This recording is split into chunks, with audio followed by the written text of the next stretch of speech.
I have someone special on the show today, someone that I and many other creatives truly admire. She lives in the surfing town of Byron Bay, which is on the east coast of Australia and home to the two of the Hemsworth brothers. She is the founder of the Typism online community, host of the Creative Spark podcast, and also has her doctorate in tactile typography. Drawing on her background in freelance illustration and design education, she has started coaching creative freelancers in the different ways they can streamline and scale their business using funnels, and recently she launched her signature course, Creative Funnel Formula. Here she is, and welcome to the show, Dominique Falla.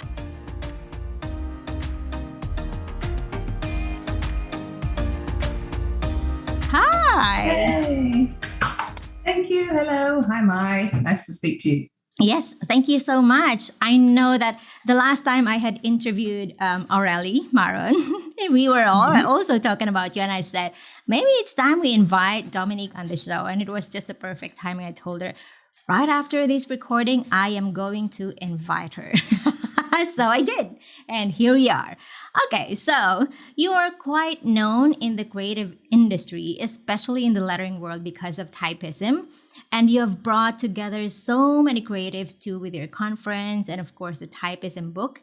So can you share a bit of what motivated you to create an online community and how you started and grown it into what it is now? Sure. So I'm a design educator. I teach graphic design students at university, and a lot of them were, kind of interested in lettering, but they really didn't want to pursue it as a passion because they didn't see any future in it. And this was 2013. And so really part of me was thinking I need a way to, because my personal philosophy is that if you get known for something specific and it's much easier to become the best at that thing that you're known at rather than trying to become the best at everything that you might have a skill in. So specializing rather than generalizing. So I wanted to encourage them to do lettering. And the other thing that happened was Seb Lester, who is a brilliant lettering artist from England, he was invited out to speak at a conference in Brisbane, which is near where I teach.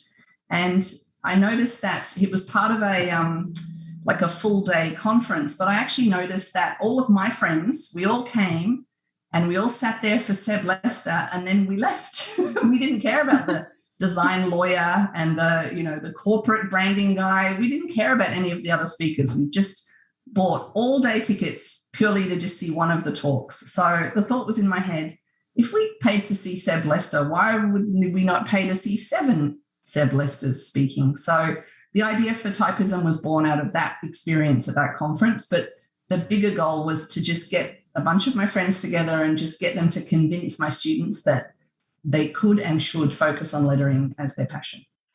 Yeah, that is so, so true. I have never been in a conference, but I can imagine sitting in one and then only get interested in one of the topics. And then afterwards, I don't know, sleeping, taking notes, or doing something, fiddling on the phone. So many of us have done that. And yeah, but it has grown so much from what it is already. You have started, right? So you have your annual conference, Typism conference, and also you have the Typism book. So what was the general idea of why you started creating the Typism book? Right. So the book was just almost an afterthought, and that's really become the major thing. There's probably a lot of people all around the world who know all about the book and don't even realize we have a conference. So the book has definitely exploded. But yeah, it was an afterthought at the first conference. Somebody, I think it was Brett, who was one of my student ambassadors, he said, you need to have a book. And I think it was just his excuse to email some of his favorite lettering artists and ask them to be in a book. So I got him and Kate, who was another one of the student people. They both drew up like a wish list, like a list of the people that they wish would be in the book. And so they gave it to me and we did some research into the email addresses. And so I got a list of maybe 100 people, and I sent the emails out just saying, I'm making a book, I'm making a conference. Do you want to submit some work? This is the size. And I went to bed and I forgot about it and thought, over the next few weeks, maybe we'll get some pieces of artwork and we could maybe do like a little blurb book or something, like a little print on demand book just to put in people's goodie bags. And I thought it would be a nice addition. And then the next morning I woke up and I went and checked my email, and there was an email from Luca Barcelona, he would have been like top of the list as being the dream of having him in the book. And he was the first person to respond back, and he sent artwork for the book. And I thought, oh dear, this is bad, because now I have to take this book seriously, and I have to get nice paper, and I have to print it properly. I can't just kind of make a little pamphlet. So yeah, it started a whole other project at the same time, which was to produce the book. And so yeah, we ran a pre-sale to try and get enough money to help cover the print cost. And obviously sales from the conference tickets also helped to pay for that first book. And yeah, it started something. So we're in getting ready to produce book 8. So we've literally produced 7 books. COVID was a bit bumpy, so posting physical books has been really tricky. And anybody who posts physical things has no doubt over the last 2 years received a lot of those physical things back. So that seems to be what happens now when you post things to faraway countries. So yeah, we've also started to release the previous books as digital copies, because books 1, 2, and 3 have all sold out. So people who came late to the party were starting to say, well, how can I get books 1 or 2? And are you going to reprint them? I'm like, no. So it's now in digital form as well. So if you want to print a copy and you don't live in weird countries that has something wrong with their postal service, then the physical book is great. But otherwise, we have the digital copy as well. Yeah, and it's going to be amazing. It was amazing. Before, you used to send people emails to invite them to be in the book. Now there's a ton and thousands of applications that's coming your way just to be featured in the book, which is, wow, that is just mind-blowing. But yeah, so over the last couple of years, your business have slowly changed, right? And it was recently when I learned about you have pivoted from growing and fostering an online community to coaching creative freelancers. So what made you decide to pivot from being a community, the community mom for typism to being this amazing and brilliant coach for creative freelancers who wanted to start their own, business? I think it's been a couple of reasons. So, I mean, typism is I think typism has reached a point where the community is engaging with each other, and the book is a regular thing. The conference is a regular thing when we don't have COVID. So that's kind of it. There's no real growing to do there. It's kind of at a comfortable place, and I now have, people who help me with it. So they've sort of taken over the day-to-day running of the online community. So that kind of gave me the next opportunity to start thinking about how could I help the people, because all of these things has come from that idea that, I see and hear problems that I know the solution to, or I have a pretty good idea what the solution is to.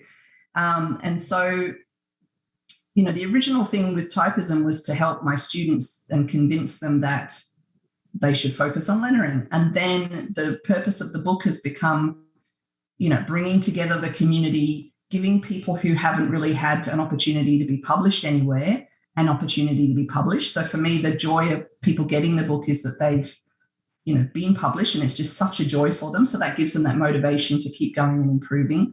And so both of those things has then now led to, groups of people who I can see potential that they could really explode their business. So somebody like Aurélie Maron, who, she's very close to me. I mean, we live in the same kind of vicinity, and I've known her for a long time, and she's one of my closest friends. And so, she's a great example that every time she takes the next step in her career, I can just see that I could help her with that next step. So she's one of the people that I've been coaching to, just get out of her comfort zone and push beyond what she felt was possible. So, she's kind of bravely taking those next steps, which is exciting to see. So for me, it's just that I see an opportunity to help somebody and I just can't help myself. Yeah. So that's why I've been, doing this sort of stuff. And for me, the audience has really been creative freelancers, because I can see skills and I can see what they're good at. But I could also see how if they had some business coaching or the addition of, some funnel training, or if they could just understand how to kind of get the bits of tech working, or if they could think about how to pivot their business model so they're not necessarily trading time for money, but they're actually using their creative skills to create products. So like what Aurelie has been doing is, she's gone from freelancing where she's doing things that isn't particularly in her, zone of genius, to now absolutely living in her zone of genius every day, where she's creating these beautiful, kind of digital products and things. And so she's now much happier. She might be even busier, but she's certainly much happier. And she's now in a position where her income isn't capped by how many hours that she can work. So True. I'm really excited to just, plug in a few pieces of those puzzles that are missing for a lot of creatives, which is, building funnels basically. And once they do that and understand how online business could change their business model, that for me is so exciting. So that's I've literally been helping people because I can't help myself. And from there, I can see that I actually have quite a lot to offer. And so that's why I can package into a course or, do coaching and that sort of stuff. Yeah. So do you just have the course, or do you also have other coaching programs, membership? What it is that you offer for other people, for other creatives?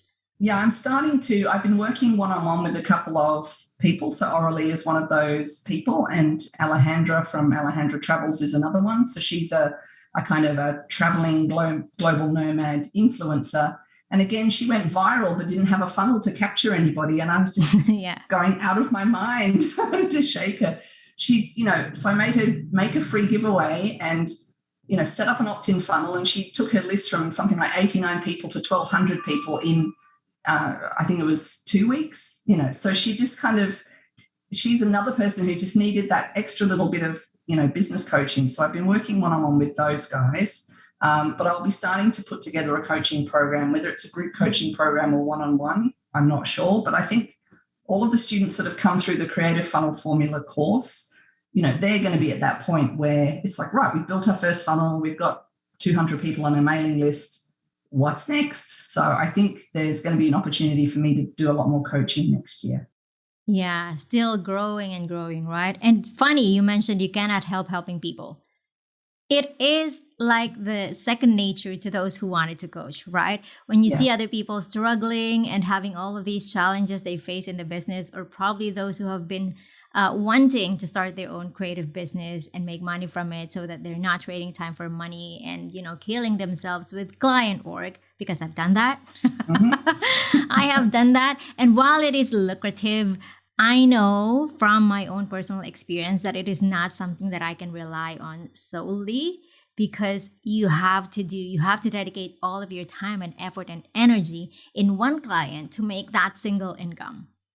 And Absolutely. You wanted to have other revenues coming in. And just like what happened with all of us, with everybody when COVID hit, most of us have been, there were no clients, nobody coming in the business, and there's no way to make money all of a sudden.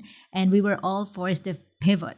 Was this pivot somehow influenced by also the COVID situation, or was it plainly because you have seen many creatives who needed your help?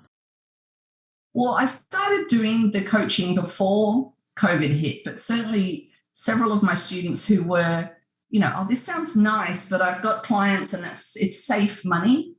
Definitely the removal of the safe money meant that they said, well, stuff it. I've got nothing to lose. I may as well give the ideas you're telling me a bit of a go. And, in all cases, it's paid off for them. So, and I hate to say that it was lucky for the COVID happened. That's not what I mean at all. But for them, it came at the perfect time that moment in just literally the things that we become so reliant on, you start to realize that they're not foolproof at all. They're not fail-safe at all. So, there's a great saying, I can't remember, I think it was Jim Carrey said it in, I think it was like some sort of presentation he was giving to a university class. He said that his dad had all these dreams and visions, but he took the safe option and failed at that. So he said, you may as well take the risk and fail at something you love, because if it takes off, then that's, a wonderful thing. So I'm sort of here, half coach, half cheerleader, pushing people out of their comfort zone. But certainly COVID was a help in that it just took away that safety net for some people, and they went, well, may as well give this a go. And, the same thing for Alejandra with her global traveling is, she had a job that sort of kept her anchored, but she had this dream of traveling. And then when COVID forced everybody to teach online, she's like, well, I could teach from a van anywhere then, as long as I have an internet connection. So again, it was that idea of people just letting go of the way it was always done before and just being a bit more freed to, try something different, because the world pivoted. Everybody pivoted. Now everybody's used to Zoom meetings and everybody's used to doing things online. So I think, all of those creatively kind of focused people started to benefit from the fact that, this global pivot happened and allowed them to just kind of try something else, which has been terrific. Yeah. And I think while we have so many losses due to COVID, we also have this kind of, I was talking with Gizma Orbovich the other day, in my previous episode from in the podcast. And she said, yes, we have losses in COVID. And then we also have gifts from COVID.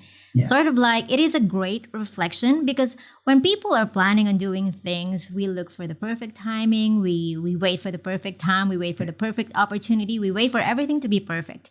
And this whole situation actually forced us to get started, get ahead, get in the game, dive in, and do whatever it is that you want, because sooner or later, if you don't, you might regret it. So it's kind of a great reflection for everybody, especially for creatives who have been hiding from sharing their work because they're afraid, they're scared of what people will say, how they will be judged, how can they price their products or their services. So all of these came out and it was amazing. It was a different experience altogether, but somehow it brought us something new, and it has helped pave the way for so many different creatives to be in the spotlight and do what they do now.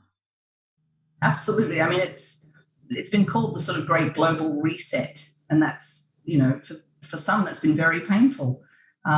And so, but growth is painful. And so, whilst not everybody would have volunteered to go through what we've been through, the fact is it's happened to us. And so, as you say, it's about making the best of that and letting go of the things that you were too scared to let go of before. Yeah. And before we were all scared, right? When these all came out, we were all, I don't know what's going to happen. We are not sure about the future, but look at us now. We're living in it. And we are managing slowly. We're getting back on our feet, and slowly we're getting back in business. And the funny thing is, this is the time that we wouldn't expect for people to be starting their businesses, and yet they did. And a lot of them have been successfully doing it. Like you said, Aurelie Marin has been successfully doing it. And considering the fact that she started right in the middle of the pandemic, it was a brilliant time for her to pivot, which is something that I truly admire her. And also you, because you're the one who coached her how to do that. Yeah. And I mean, she said that it was because, her clients dried up in COVID, that she was like, well, let's give this a go. So, and it's been successful for her to this level. And now I can see a vision for where she could take it to the next level. So, you never stop growing and you never stop coaching or being coached. So it's that's exciting as well because what can happen when you're in a bit of a freelance situation is you can sort of get a bit stuck, because it's the same kinds of clients. I mean, whilst every day brings new challenges, after a while it does start to feel, repetitive. So it's nice to be afraid of the next step, but also excited of the next step, even without the COVID stimulus. Yeah. But you are growing and you're getting results. So that's really exciting as well, to just see that happening to other people. Yes, getting excited is really, really important, because, it's okay to be scared, but getting more excited, I feel like they're just both the same. Scared and excited, they're both the same feeling. It's just that the other one is more of a positive response over the other. Well, I think fear comes from when you're not prepared, when you don't feel prepared. So excitement is fear plus preparation. Preparation, yeah. So, you know, when you're excited for the future, it's because you're prepared for the future. Whereas if you're scared of the future, it's because you're not prepared for it. So that's where that taking it to next levels, as opposed to just changing everything completely. So why we were all scared with COVID was nobody knew anything that was going to happen. Whereas now we have a sort of a vision for the future and a vision for the way out of it, but also now an excitement about what's possible and what we've already achieved. So that's why I think the fear has turned to excitement for everybody in a way. Yeah, that is so, so true. We have all evolved and we have adjusted so well. Now, I know that you have been busy with the business, but I kind of want to ask something more personal. So what does Dominique do when she's not working on the business? What do you do for leisure, for fun? How do you spend your time? I usually get kidnapped by my husband. So my husband is a very active outdoors kind of person, and I'm a very non-active indoors kind of person. So if I was left alone, literally, I would never leave this room probably, except maybe to eat and go to sleep, because I get very involved in my work, and I do really love, you know, working on what I'm working on. But what's great about our partnership is he forces me to stop, like at 3:00. That's it. We're going to go do something, take a break. Then he lets me come back and I can keep working, but you know, he always kind of makes me go and do something in the afternoons. So sometimes that's kayaking. So we live near a river and we have a double kayak, which is great. So he needs me to be in the kayak with him and I need him. So it's a really great way to, you know, just get you to work together. I recommend double kayaking for anyone whose marriage is on shaky ground.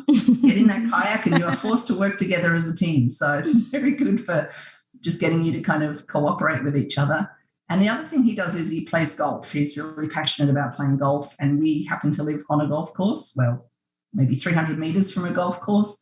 And so that's really fun as well. And both of these activities have come about because I've actually got a knee injury that I'm waiting for surgery. So I can't actually walk very far. I used to love walking, but I can't walk very far. But the great thing about golf is if I drive the little golf cart, then I get to, you know, spend a couple of hours on the golf course, which is just the most beautiful park, and there's birds and there's turtles in the water, and I can just, you know, whilst he's out there getting frustrated, hitting this silly little ball with the silly sticks.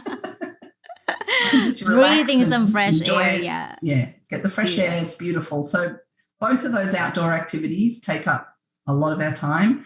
We went to Japan about 3 years ago, and now we're both obsessed with sushi.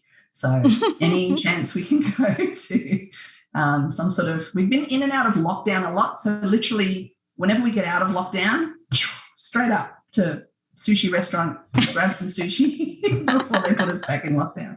So that's basically what we can be found doing. And then travel. I mean, we're both just obsessed with traveling. So we used to travel internationally probably 3-4 times a year before COVID.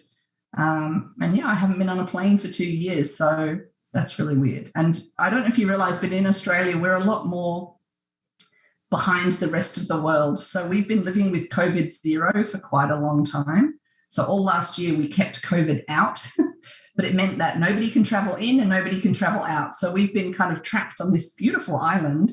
But whilst the rest of kind of Europe and North America is starting to get back to life as normal, none of us are really getting on planes or going anywhere, and the borders are locked down in between the states. So, you know, we can't go. The freedoms of traveling have been very restricted. So Australia is going to open its borders soon. So hopefully next year there'll be some international travel. Yeah, I think it's the same case here. Probably, I don't know because I'm not traveling at all. What Sure. I'm scared more about is because it's not for me or my husband, or I have kids who are unvaccinated. Alphonse still has no vaccine. So the girls are 16 and yet we still don't have the vaccine. It's not yet available here. They say it is, but there's none yet that I know so far. So yeah, I worry for them because they're, of course, also vulnerable, especially Alphonse with his heart condition. And yeah, so we just try to stay safe, stay inside. We've been at home for 2 years. Yeah. I can count in my left hand how many times I've gone out since this all started. Gone out, dine out with other people. But going to the grocery, yeah, that's another issue. Yeah. And yeah, but I know in the Philippines, it's been a very different situation to here. I mean, we've had outbreaks of it, but we certainly haven't had the situation that you guys have had. So yeah, I mean, I feel very lucky when I think of, how we managed to escape it just because we are an isolated island. It's had pros and cons. Also, yeah. And being in an island, I think you have access to fresh air, water, and so much. Here, we were able to move from our old house, which we don't have, the luxury of walking outside. We don't have that there. So now that we have moved here last year, we were able to walk around the neighborhood. So we have, this is fresh air, and there's the weather is nice. It's a lot colder in here than the first one. But yeah, okay. I have shared way too much. But yeah, so let me ask you one final question before we wrap up the session. And yeah, so what is next for Dominique and Typism? Well, Typism is, as I said, we've got book 8 underway. So every year we get a new logo designed, basically, which I don't know why I thought that was a good idea, but we get I think it is. Somebody usually volunteers, so that's been nice. Aurelie has done, I think, 2 cover logos now. She did the first one and maybe the third one, but we've got somebody that I don't think I can announce yet, but that everybody, all of your listeners will know. He's been working on logo number 8, and yeah, so once that sort of comes out, we'll start that normal process over the sort of Christmas period of call for entries and then getting the judging of the works done. But as you said, there's thousands of them now, so we have to be kind of quite streamlined in the process of just managing that many submissions. And so that usually takes up, December, January, February is just the book production process.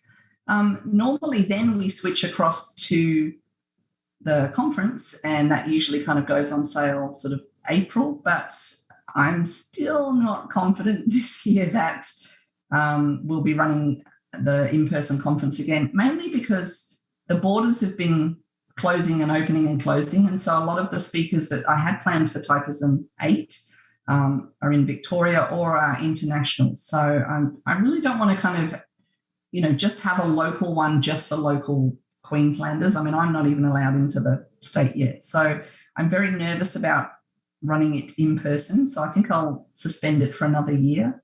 I'm also hopefully going to be speaking at A-Type I next year, which again will be an online version of the conference, but I'll be speaking there about typism, which I'm excited about. And so then the membership is the next thing that I want to really get going. So we have a sort of a founder membership at the moment with Typism, but I'd really like to just put some energy into getting that to be more valuable for the people and just getting more people in there to kind of help each other out in the community and maybe get guest speakers, masterclasses. I'm not quite sure of the structure yet, but I'll spend some time over the Christmas period, visioning for the membership, and then I'll kind of get that going next year as well. Wow, awesome. You have so many things lined up for you in the coming year. Wow, that is brilliant. So where can people find you online if they wanted to connect with you? So my personal website is just dominiquefalla.com. So that's my name. If they're interested in type and lettering and they want to join the community over there, typismcommunity.com is the website. And then also we're quite active. We haven't been recently, but normally we're quite active on Instagram. So that's just at Typism on Instagram or at Dominique_Falla on Instagram. So they're my 2 sort of hangouts there where most of the stuff goes on every day. Yeah. Oh my goodness. So, I mentioned I'm going to ask you one last question, but one final question. I swear. This is the last. So if you can have one piece of advice for, to help more creatives become more confident in what they do, what will you tell them? To become more confident in what they do, I think they just, the advice I always give is to embrace your weird. So if you can visualize 3 circles that overlap, and so maybe one circle might have your skills, another circle might have your experiences, but then the third circle should be your weird. It's the thing that makes you different. So for example, Jasmine, who you have interviewed, she's embracing her weird like nobody I've ever met. She's fantastic. And Scotty Russell is terrific at this as well. And it's both about food, so whether it's food or video games or, Andy J. Pizza is obsessed with pizza. Scotty's obsessed with pizza. There's certain creatives you can point to, and it's their weird that kind of sticks out. Lauren Hom, she puts food on her head. If there's a weird, quirky passion that you have, then I think if you can start to integrate that into the work that you do somehow, whether it's about being about your personality or your identity, or it's about the type of work you do, whether it's you only ever focus on Gothic black letter, but then you do it on naked people, like if there's a way that you can kind of really own an area or make something stand out, I think that helps you build confidence, because nobody's better at being you than you. So if you're trying to imitate someone else's work, or if you're trying to imitate another style, then, you'll be as good as you are, but you're not going to stand out. The thing that you have to get your own kind of confidence in is just embracing what makes you you, and then really owning that. So, a lot of those people I've mentioned, your audience would know and love because they are so quirky and they do stand out. So I think that would be the best advice for anybody in any creative field, is just work out what makes you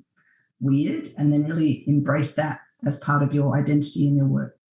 Yeah. So tell us about your course. So I know it's a creative funnel. Yes. It's about creative funnel. So tell us about it, and how can it help many other creatives who are looking to grow and scale their businesses? Sure. So I started out trying to kind of find ways to get people who are very good at sort of graphic design or illustration, but to try and get them to be good at business.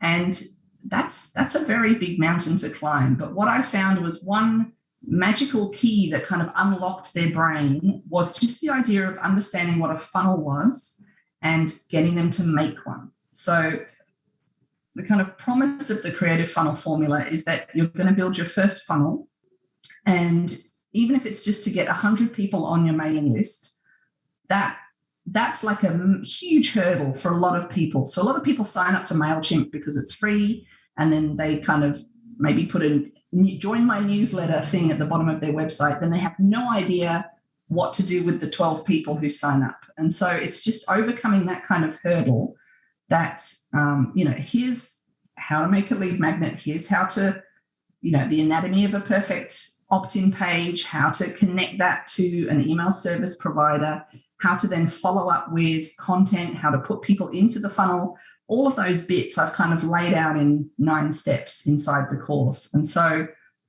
to somebody who's been in online business for quite some time, it's probably fairly fundamental. But for people who've been professional illustrators all their life and have no idea how to launch an online course, it's kind of life-changing, like just seeing the bits of their machine come together. And once you've built your first funnel, you can then repeat the process and keep adding people onto your email list, and then you can start to sell them things and find out from them what they need. So certainly I think that's what Aurelie has been doing, is she's been giving away some terrific freebies, beautiful Procreate brushes and things. And then that means that people who sign up for her list already have an iPad, already have an iPad pencil, and already have Procreate. So that means that they're the perfect customer for her digital online courses. So just getting that mindset around, rather than publishing all of this content on social media and then not really knowing what to do about it, it's actually just thinking about building that first funnel in your business and then getting your customers to kind of come through. And then from there, the possibilities are endless. So that's the goal of the course. And for all the people that have been going through it, it's just been fantastic to kind of watch them. Just the light bulb goes off in their head, and they just can start to think, now that I know how to do this, it literally is like a door to a whole other field. There's a whole other lot of possibilities for their business. And it really, I think once you've had that taste of success, you don't go back to business as usual after that. So I think I've nailed it with the idea of just, build the first funnel and then everything else changes. So it's been really exciting to have that first group of ladies go through that course. It's been fantastic. Yes, that is amazing. That is amazing to hear. So essentially being, you're helping them from being the generalist to being some sort of specialist. Yes. By building their creative funnel. Yeah. And we actually, what's been great for me is I've been getting, sort of information from everybody. Is it's starting to get clear in my mind that there are actually 5 different funnels that can help 5 different types of freelancers. So I've actually I'm in the process of making my own lead magnet. So I'm going to practice what I preach. So hopefully that'll be available soon, but it's just literally outlining the 5 different types of freelancers and the kinds of businesses that they could pivot to, and then the 5 funnels that they would build for their business. So that's coming next. So eventually, if you have your own lead magnet, I will just let me know, give me the link, and I will add it in the show notes for sure. Yeah, absolutely. Sounds good. Yes. All right. So thank you so much. Once again, thank you for graciously giving us your time today. We really appreciate you being here. And if you didn't catch up on all those links that Dominique has mentioned earlier, they will all be in the episode show notes. Just head over to madeleon.com/Dominique and you'll find everything you need. And if you like this episode, leave us a review, because every time you do, you help the podcast get discovered by other creatives who need the inspiration to pursue their own creative dreams. And as always, keep creating and stay confident. Until next time, this is mine. Thank you so much, Dominique. Thank you.